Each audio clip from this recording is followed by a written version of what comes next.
Hi friends, welcome to my little world. இன்றைக்கி ஒரு video வந்து நம்ம டெரஸில் இருக்கிற பேர்ட்ஸ் ஏரியா தான் சுற்றி பார்க்க போகிறோம். ரொம்ப பெருசெல்லாம் இல்லை, குட்டி தான். ஆனால் ஒருத்தங்க வந்து கமெண்ட் செக்ஷனில் கேட்டிருந்தாங்க, இது எப்படி பில்ட் பண்ணீங்க, அப்புறம் பர்சன் யாராவது இருக்காங்களா, அந்த மாதிரி டீட்டெயில்ஸ் கேட்டிருந்தாங்க. நாங்கள் பண்ணியிருக்கிறதா உங்களுக்கு நாங்கள் காட்டுறோம், டீட்டெயிலாக காட்டுறோம். இதில் இருக்கிற மைனஸ் நாங்கள் நிறைய மிஸ் பண்ணிட்டோம் சொல்கிறதுக்கு. இது கெட்டும் போதில் நாங்கள் அவங்ககிட்ட சொல்ல மிஸ் பண்ணிட்டோம். அதெல்லாம் நான் உங்களுக்கு சொல்கிறேன். உங்களுக்கு வந்து இந்த மாதிரி கட்டலாம், நம்மளும் இந்த மாதிரி வளர்க்கலாம் அப்படின்னு ஏதாவது ஆசை இருந்துச்சு அப்படின்னா நீங்கள் அதை நான் சொல்கிற பாயிண்ட்ஸ்லாம் நீங்கள் கரெக்ட் பண்ணிக்கோங்க. வீடியோஸ் பார்க்குறவங்களுக்கு தெரியும், நான் ரொம்ப வெரைட்டிஸ் பேர்ட்ஸ்லாம் கிடையாது, கொஞ்சம் பேர்ட் தான் வச்சுருக்கேன். முன்னாடி வந்து கோழி இருந்துச்சு, அப்புறம் முயல்லாம் இருந்தது.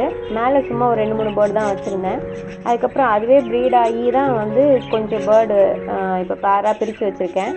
அப்புறம் அது ஏதாவது பேர் இல்லைன்னா பேர் மட்டும் வாங்கி போட்டுப்பேன். இப்போ முயல், கோழி அதெல்லாம் இல்லை. காடை இப்போ 3 காடை, ஒரு ஆண் காடையும் ஒரு 2 பெண் காடையும் வாங்கி விட்டுருக்கு. முட்டை போடுவோம் அப்படின்னு சொல்லிட்டு. இதை பற்றி ஐடியாவே இல்லைங்க, கறிக்கட்டில் தான் வாங்கியிருக்கேன். பின்னாடி இதை பற்றி சொல்கிறேன். ஃபஸ்ட்டு இந்த மாதிரி சும்மா இப்படி தான் இருந்தது. இது வந்து போன வருஷம் எடுத்த வீடியோ. இந்த மாதிரி கம்பி ஃபஸ்ட்டு போட்டாங்க. இந்த ஷீட் ஒர்க் போடுவாங்க இல்லையா, அவங்க தான் போட்டாங்க. நாங்கள் வந்து இப்படி எங்களுக்கு டோர் வேணும் அப்படி சொல்லி கம்பியில் வந்து டோர் வேணும்னு சொல்லியிருந்தோம்.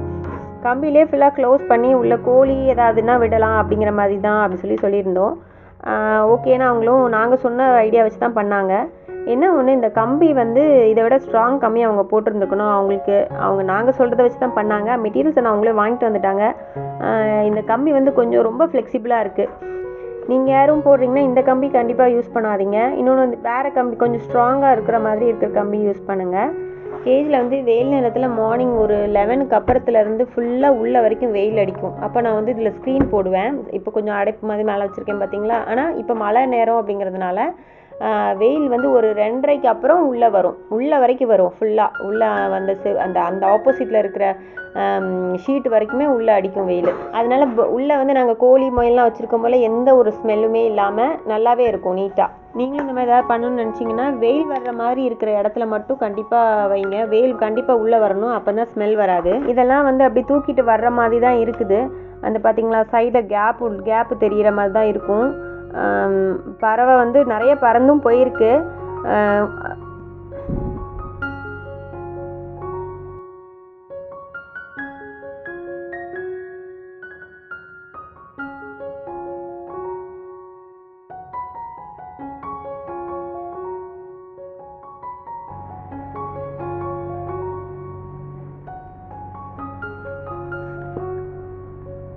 எங்களுக்கு வந்து 3 சைடுமே வந்து திண்டு ஏற்கனவே இருந்ததுனால அதில் அவங்க கம்பி வச்சு மேலே எழுப்பியிருக்கிறாங்க.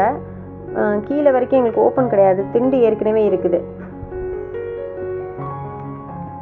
ஒரு பக்கம் ஃபுல்லாக செவுரு, ஒரு பக்கம் வந்து நம்மளுக்கு திண்டு வந்துடும். 2 பக்கம் திண்டு வந்துடும். ஒரு பக்கம் இந்த மாதிரி ஓப்பனாக இருக்குது, வெளியேருந்து நம்ம பார்க்கலாம் அழகாக. வெளியே உட்காந்து நாங்கள் சேர் போட்டு உட்காந்து உள்ள பேர்ட்ஸ் பறக்கிறது எல்லாமே நாங்கள் உட்காந்து பார்ப்போம் ஈவினிங் நேரத்தில். ரொம்ப நல்லாயிருக்கும் பார்க்குறதுக்கு. அது அவங்களும் பேர்ட்ஸும் வந்து பயப்படாது, நம்மளும் ரொம்ப ரிலாக்ஸ்டாக உட்காந்து பார்க்குற மாதிரி இருக்கும்.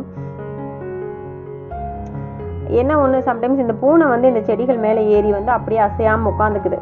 பேர்ட்ஸ் எப்போது வந்துச்சுன்னா அதை அப்படியே பிடிச்சிடுற மாதிரி அந்த கம்பி அப்படியே உட்காந்துருக்குது. இந்த தொட்டி மேலே அப்படியே உட்காந்து செடியே போயிடுச்சு. அதனால இப்போ அந்த இடத்துல கொஞ்சம் முள்ளெல்லாம் வாங்கி சும்மா அதில் நான் சும்மா சொறி வச்சுருக்கேன். அதனால் மேலே ஏறக்கூடாதுன்னு. இப்போ ஒரு 1 வீக்காக நான் அந்த பூனையை பார்க்கல.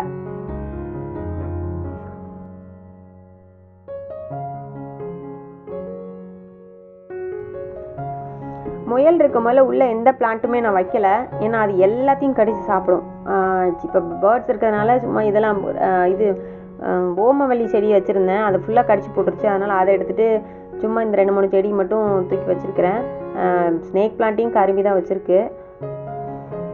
வெளியே கொஞ்சம் பறக்கிற மாதிரியும் முதல்ல எல்லாமே ஓப்பனாக தான் வச்சுருந்தேன். எல்லாமே ஓப்பன் ஃப்ரீ ஃப்ளைங்கில் தான் வச்சுருந்தேன். பானையை வந்துக்குள்ளே இருக்கிற முட்டையை தள்ளி விடுறது, உடைக்கிறது, ஒரே சண்டை, ரொம்ப சண்டை சத்தம். அது ஃபீமேலுக்குள்ளே ஒரே அடித்தடி அந்த மாதிரி இருந்ததுனால பேராக இருக்கிறத மட்டும் கேஜில் போட்டிருக்கிறேன். கதவு திறக்கும் போது பறவை பறந்து போயிடுது. அதனால் சும்மா இந்த மாதிரி நானே ரெடி பண்ணியிருக்கிறேன். நீங்களும் இந்த மாதிரி கெட்டுறீங்கன்னா அதுக்கு தக்கமாக பிளான் பண்ணிக்கோங்க. ஏன்னா நம்ம உயரத்தை விட அந்த கதவு மேலே இருக்குது பார்த்தீங்களா, அப்போ கதவை திறக்கும்போது தலைமலி வழியாக பறந்து போயிடுது. அப்புறம் ஒரு பெரிய மிஸ்டேக் என்ன பண்ணிட்டோம் அப்படின்னா, மேலே வந்து நாங்கள் கோழி விட போகிறோம் அப்படிங்கிற ஒரு இதில் அவங்க வந்து சும்மா அந்த கம்பியை வந்து மேலே வரைக்கும் வச்சு கட்டிட்டாங்க. கோழி வந்து போக முடியாது இல்லையா, இந்த கம்பியை வந்து சும்மா அப்படி மேலே வரைக்கும் தட்டிட்டு இருக்கிற மாதிரி கட்டிட்டாங்க. ஆனால் பறவை வந்து அதில் போய் நின்றுச்சுன்னா அந்த கம்பி வந்து இது ஃப்ளெக்சிபிளாக இருக்கா, கம்பி இப்படி டாங்கின்னு விழுந்துருது, பறவை அது வழியாக பறந்து போயிடுது. இப்படி நிறைய பறந்துருச்சு முதல்ல வாங்கியிருந்த பறவை எல்லாம். அதனால் எனக்கு தெரிஞ்ச மாதிரி ஃபுல்லாக செலோ டேப்பு இதெல்லாம் போட்டு ஃபுல்லாக அங்கங்கே எங்கெங்கே எது வழியெல்லாம் வந்து பறவை வந்து போகுதுன்னு தெரியுதோ அது எல்லாத்தையுமே வந்து செலோ டேப் போட்டு ஒட்டியிருக்கிறேன். இப்போ தான் ஒரு கொஞ்ச நாளாக தான் எனக்கு வந்து பறவை வந்து மிஸ் ஆகாமல் இருக்குது. இல்லைன்னா திடீர்னு பார்த்தா பறவை மிஸ் ஆகிடும், எந்த பக்கம் கேப் இருக்குன்னே கண்டுபிடிக்க முடியாதது. இன்னொன்று இது வந்து நல்ல உயரம், நான் வந்து ஏதாவது ஒரு ஏணி போட்டு தான் நான் மேலே போய் பார்க்குற மாதிரி இருக்கும். மேலே நான் என்னோடய வீடியோஸ் போட ஆரம்பித்து ஃபஸ்ட்டு வீடியோ, இந்த பேர்ட்ஸ் வீடியோ ஃபஸ்ட்டு வீடியோவில் பார்த்தா தெரியும், இந்த கேப்பு வழியாக 2 பறவை பறந்து போச்சுன்னு சொல்லியிருப்பேன். இப்போ வந்து அதில் கம்பி போட்டு அதுக்கப்புறம் கெட்டி நிறைய வேலை பார்த்துருக்கேன். இது மேலே ஏறி இருந்து நிறைய இப்போ ஃபுல்லாக கவர் பண்ணி வச்சுருக்கேன். ஆனாலும் இது சேஃப் கிடையாதான், காற்று அடிக்கும் போது இது கொஞ்சம் முன்ன பின்ன வரும். இது வரைக்கும் எதுவும் போகலை, ஓரளவுக்கு சேஃபாக எல்லாத்துமே போட்டு. இன்னொன்று பறவை வந்து கரெக்டாக அந்த 5-6 மந்த் ஆகும்போதில் இந்த பேப்பர்லாம் கொஞ்சம் பிச்சு எடுக்கும். அது வந்து இந்த பானையை தேடுறதுக்காக அந்த மாதிரி டைமில் பிடிச்சி நான் ஒரு கேஜில் போட்டுருவேன். அந்த நேரம் அது ப்ரீட் ஆகிடுது கரெக்டாக, அந்த தனியாக ஒரு கேஜில் போட்டோன்னே ப்ரீட் ஆகிடுது. அதே மாதிரி இப்போ கேஜி போட்டோ இந்த இது கெட்டினதுக்கப்புறம் மழை வந்து தண்ணி வந்து அந்த மேலே இருக்குது பார்த்திங்களா, அந்த கேப்லேயே சில நேரம் சொட்டாக தண்ணி வந்து இந்த கேஜி மேலே விழுது. அதனால் மேலே ஷீட்ஸ்லாம் போட்டு இப்படி கவர் பண்ணி வச்சுருக்கிறேன். நீங்கள் வந்து இப்படி பிளான் பண்ணுறீங்கன்னா தண்ணி உள்ளே வராதபடி என்ன பண்ணணுமோ, மழை பெஞ்சிச்சுன்னா தண்ணி உள்ளே வராதபடி என்ன பண்ணணுமோ அந்த மாதிரி ஃபுல் க்ளோஸ்டு. மேலே எனக்கு வந்து ஃபுல்லாக ஓப்பனாக இருக்கும், அதனால தான் தண்ணி உள்ளே வருது. அந்த மேலே நான் செலோட்டேப் போட்டிருக்கேன் இல்லையா, அதெல்லாம் வந்து கொஞ்சம் ஓப்பனாக இருக்கும், அதனால தான் தண்ணி உள்ளே வருது. நீங்கள் வந்து பண்ணும்போதில் அதில் தண்ணி உள்ளே வராதபடி ஃபுல்லாக கவர் பண்ணிட்டீங்கன்னா தண்ணி வராது. வெளியே இருக்கிற பறவைக்கு பிரச்சனை இல்லை, இப்படி கேஜுக்குள்ளே இருக்கிற பிரச்சனை. இப்போ பறவை வந்து பறந்து போய் அது தண்ணி வராத இடத்துல போய் நிற்காது பார்த்தீங்களா, அதனால் அது மேலே கவர் போட்டு நான் மூடி வச்சுப்பேன். இது ஒரு வேலை. டெய்லி நம்ம நைட்டு வந்து இங்கே கோயம்புத்தூர் அப்பப்போ மழை பெய்யுது நைட்டு, அதனால் நைட்டு தனியாக போய் எல்லாத்தையுமே மூடி வச்சுப்பேன். அது மாதிரி இதுலேயும் வந்து சின்ன கேப் இருக்குது. இது இன்னும் நான் க்ளோஸ் பண்ணலை. இது வரைக்கும் எந்த பேர்டு இது வழியாக மிஸ் ஆகலை. கொஞ்சம் தைரியமாக தான் விட்டு வச்சுருக்கேன். ஆனால் இதையும் ஏதாவது துணி போட்டு மூடி வைக்கணும். அப்போ அதே மாதிரி இந்த கேப்பும் பாருங்கள், இந்த இடத்துலையும் பார்த்தீங்களா நல்லா ஓப்பன் தெரியுது பார்த்தீங்களா, இது வந்து பறவை போய் நிற்கும் போல் அந்த பக்கம் இது வரைக்கும் போகலை.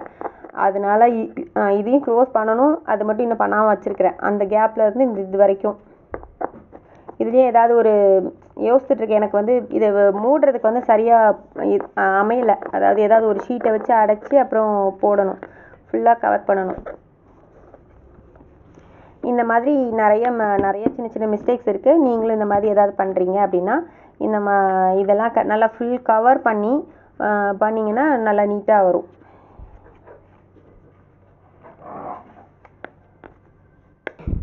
இந்த மாதிரி கேஜில் நம்ம வந்து கீழே வேறு ஏதாவது வளர்த்துக்கலாம். நாங்கள் முயல் கோழிலாம் வச்சுருந்தோம். இப்போ முயல் கோழி இல்லை, இப்போ காடை இருக்குது. பறவை வந்து மற்ற இதோடு இருக்கும்போது ப்ரீட் ஆகாதுன்னு சொல்லுவாங்களே, எனக்கு அப்படிலாம் இல்லை. எனக்கு கோழி இருக்கும்போதே ப்ரீட் ஆச்சு. நான் வந்து ஆனால் கீழே வராது, மேலே மட்டும்தான் இருக்கும். ஆனால் இப்போ கீழே வரும். ஏன்னா நான் வந்து இப்போ காடையை ஒரு பக்கமாக கவர் பண்ணி அது வெளியே வராமல் அடைச்சி வச்சுருக்கேன் இல்லையா, அதனால் காடையால் வெளியே வர முடியாது. ஆனால் பறவை கீழே வரும். இப்போ அந்த மாதிரி செட் பண்ணி வச்சுருக்கேன். முன்னாடி கோழி இருக்கும்போது பறவை கீழே வராது, ஆனால் மேலே தான் இருக்கும் ஃபுல்லாக. ஆனால் ப்ரீடும் ஆச்சு. என்னோடய பழைய வீடியோஸில் பார்த்துருப்பீங்க, கோழியும் இருக்கும், பறவை அப்போ ஓப்பன் ஃப்ளையிங்கில் இருந்தது. பானையில் வந்து குட்டிலாம் வந்து ஹேட்சும் ஆச்சு.